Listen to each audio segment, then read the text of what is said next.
Fala pessoal, Diário de um Jovem Investidor, trazendo mais um vídeo para vocês. E hoje vou mostrar como está minha carteira, como ela está performando. Vocês já podem ter uma breve, de como é que está a minha rentabilidade ao longo do tempo, a variação, trazendo para vocês mais um vídeo, Então, vamos lá. Atualmente, meu patrimônio está de 8.727, com valor aplicado de 827, mas vale destacar, que nem tudo isso aqui eu investi. Cerca de R$ 537 veio de proventos que eu reinvesti. Então, de valor aplicado mesmo, foi por volta de R$ 8.300. A variação em curto prazo está uma variação negativa, de 1,14, mas não estou me preocupando com isso, porque sei que a bolsa é volátil, sei que sobe, sei que desce, e que minha carteira está muito no início, atualmente. Mostrando aqui a posição da minha carteira, como ela está, Eu estou com 35% em ações. Essa renda fixa aqui, ela é mascarada, eu tenho mais em renda fixa, mas tudo bem. 46% em fundos imobiliários, um pouco em cripto e um pouco em ETFs internacionais. Eu venho estudando um pouco, e estou vendo a taxação de IOF e essas coisas, e eu vou parar de aportar em ETFs internacionais e vou começar a aportar em ETFs nacionais que replicam o dólar, como que seria basicamente o IVVB11. Eu não vou parar de mandar ETFs internacionais, por quê? Porque a taxa de spread que eu tomo, eu acabo diminuindo bastante o meu patrimônio. É óbvio que eu fazendo isso, eu perco o risco Brasil, de vai que cria-se alguma taxação, algum imposto para ETFs que replicam dólar no Brasil, e a gente está vendo várias taxações, mas eu prefiro correr esse risco do que perder spread de níveis internacionais, no nível de transformar para dólares. Isso é uma coisa que eu pretendo fazer. Atualmente não estou aportando em dólar, mas é isso. Vou mostrar os ativos que eu tenho em carteira, 66 ações de Banco do Brasil, 23 ações de Banco do Brasil Seguridade, 24 ações de Isa Energia e 5 ações de Vale, Variação positiva em quase todos os ativos, menos no Banco do Brasil, é óbvio, O Banco do Brasil despencou bastante, mas do mesmo jeito não acho que eu comprei a um preço ruim e não acho que atualmente ainda está caro, devido a crise que a gente está tendo no agro, na questão do crédito do agro. Eu revisionei meu preço teto, visto que atualmente eu acho que esse ano vai ser um ano mais apertado para o Banco do Brasil, por mais que no segundo semestre ele tende a melhorar. Atualmente o meu preço teto em Banco do Brasil está exatos R$ 26, então com uma porcentagem de yield de 8%, então eu acho que ele ainda está barato, e só não estou comprando agora por causa que estou muito concentrado na minha carteira de ações em Banco do Brasil, 46%.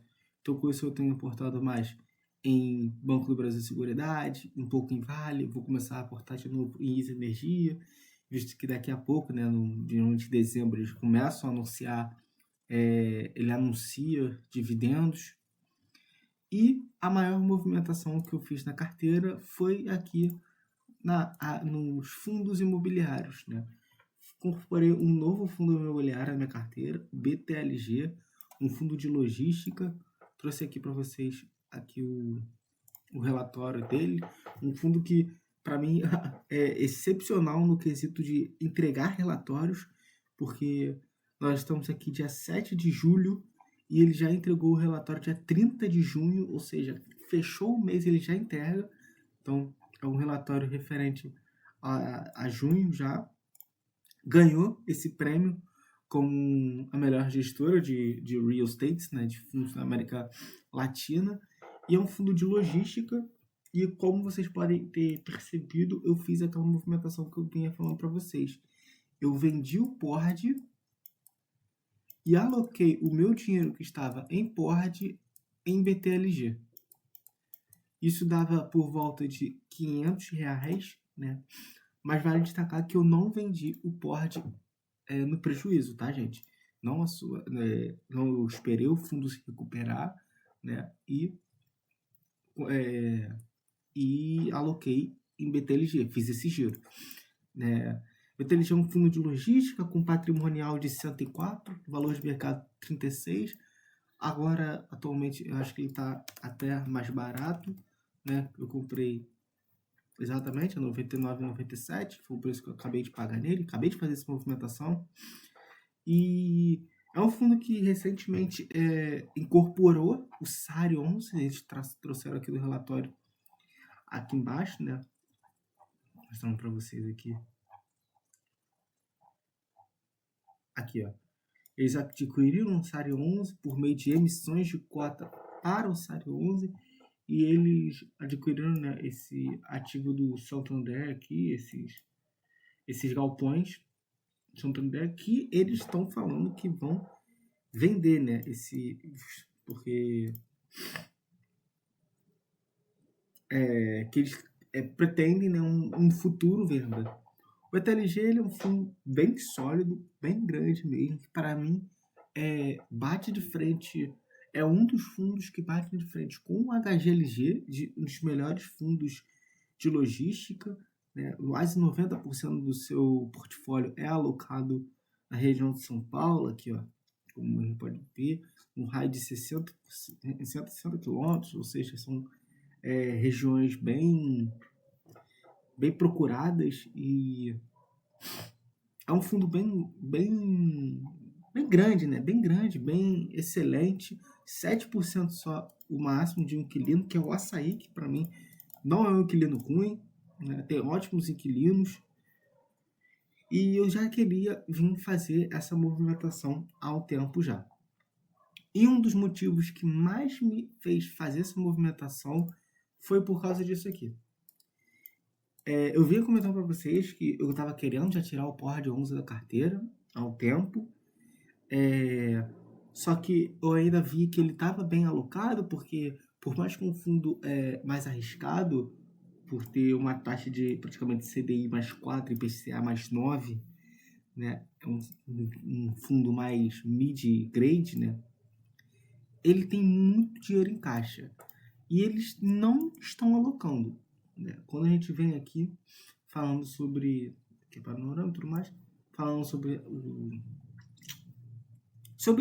o que alocou e tudo mais, eles receberam, né, uma liquidação desse CRI, falaram um pouco sobre o CRI Novo Mundo, que é um CRI que já tinha dado problema e tudo mais, mas ele segue atualmente pagando, e eles estão ainda falando que estamos analisando, que tem um pipeline robusto e tudo mais.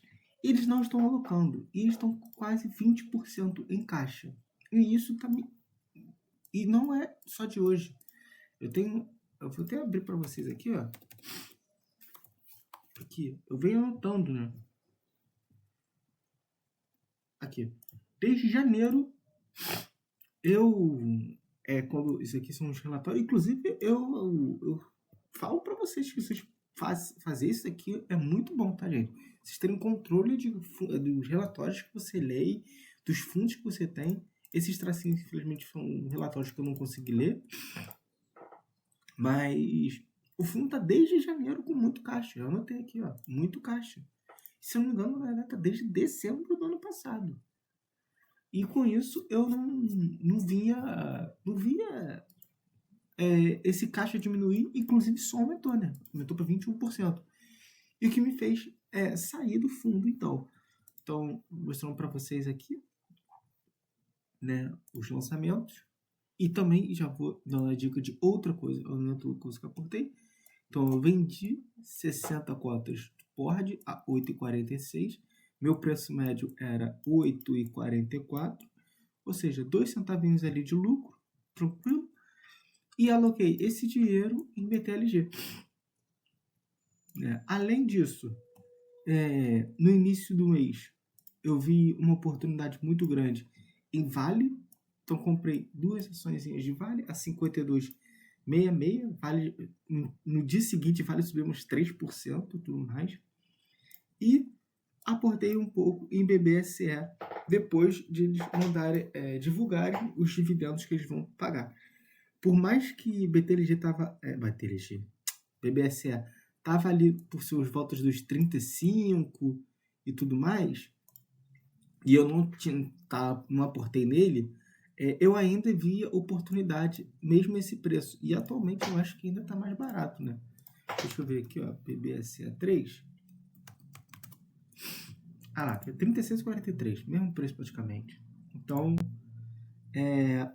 BBSE também ainda para mim é uma oportunidade. O meu preço teto em BBSE é exatos R$40 de preço teto. E vamos fazer uma conta rapidinho aqui, mostrando para vocês, né? Eu estou com 23 ações.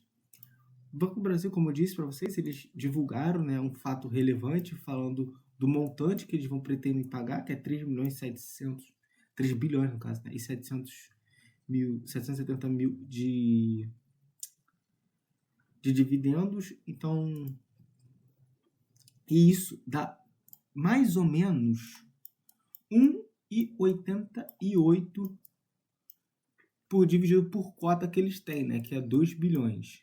2 bi, vou botar aqui 2 bi. Só que existem cotas que estão em tesouraria.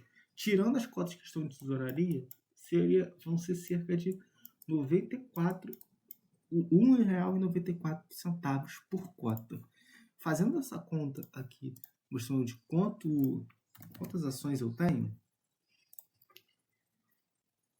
vai ser 1,94 vezes 23. 40... Ai, que isso, gente? R$44 que eu vou receber em BBSE. Pretendo continuar aportando, porque como vai ser só divulgado lá para o meio de agosto, como o BBSE costuma divulgar, lá para geralmente 15/8, 16, metade assim, a gente ainda vai ver bastante oscilação em BBSE. E quando ele atinge esses picos, esses vales aqui, os momentos que são bons de aporte, né?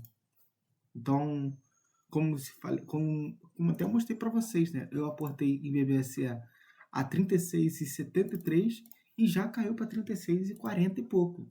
Então, uma excelente oportunidade, né? Aportei, como eu falei, um pouco em Vale também. E mostrando para vocês quanto foi o meu provento desse mês, né? Vou receber exatamente R$39,75, basicamente tudo fruto de fundos imobiliários, né? Por mais que eu tenha vendido o PORD ainda me pagou, né? Então 5,70 de PORD, aumentou ainda a distribuição dele a 0,10.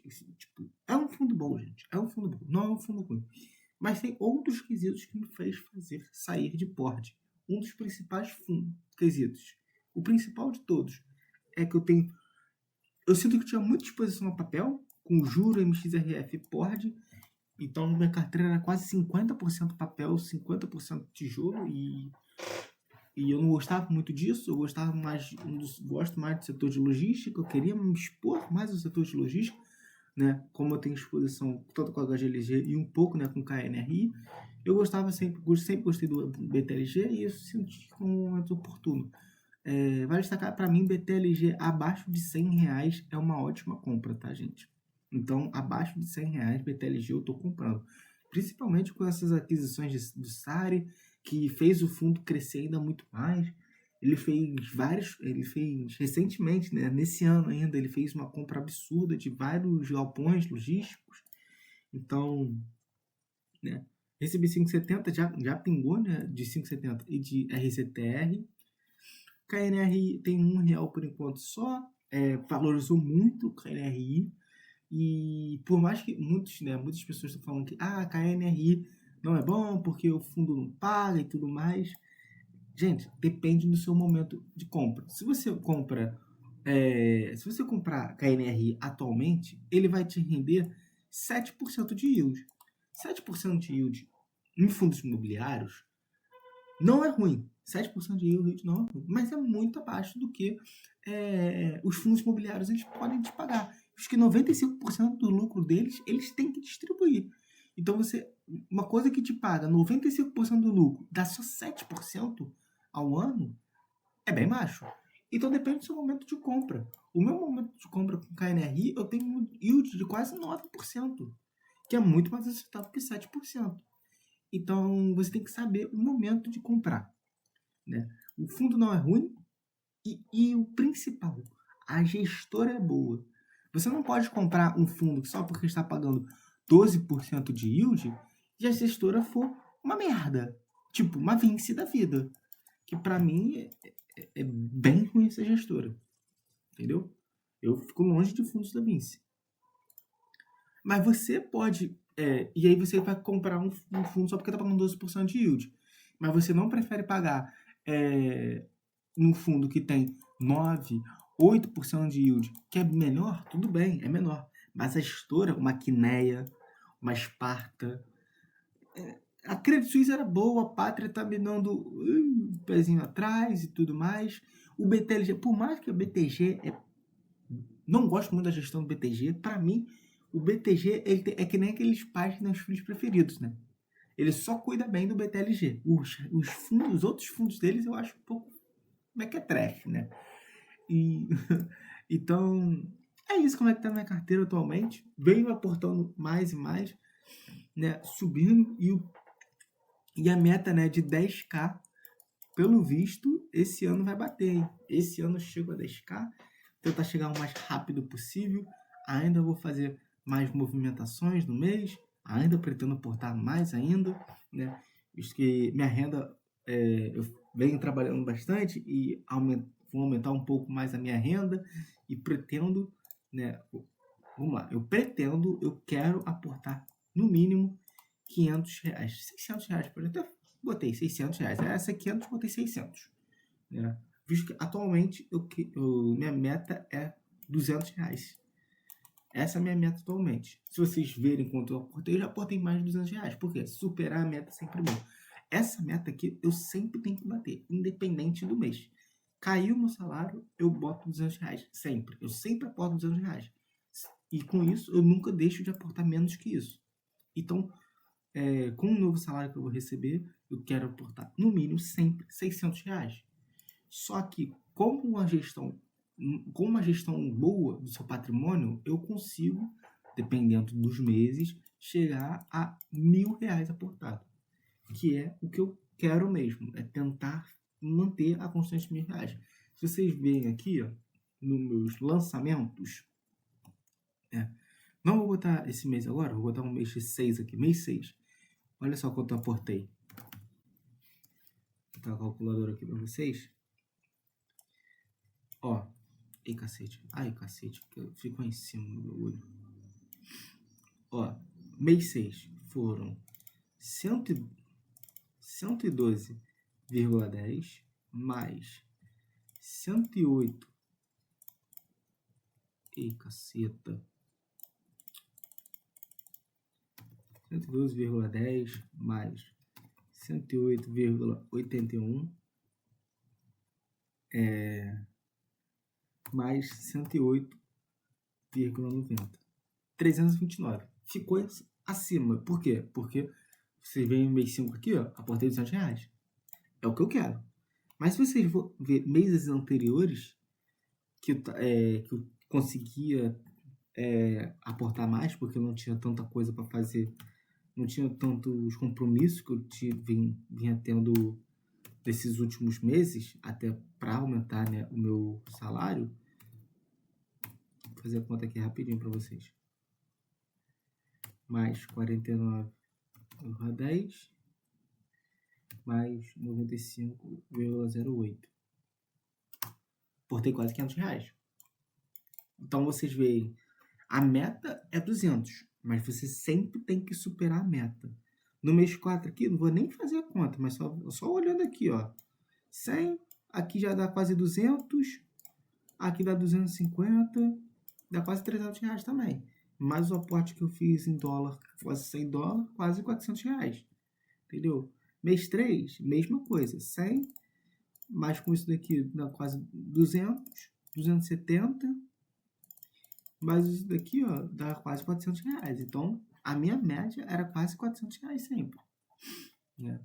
E aí, atualmente, eu quero tentar botar minha média sempre em R$1.000. Então, é isso. Como é que tá minha carteira? Muito obrigado para todo mundo que vem se inscrevendo no canal. Deixe seu like, seu comentário, que ajuda muito na divulgação. Tchau, tchau.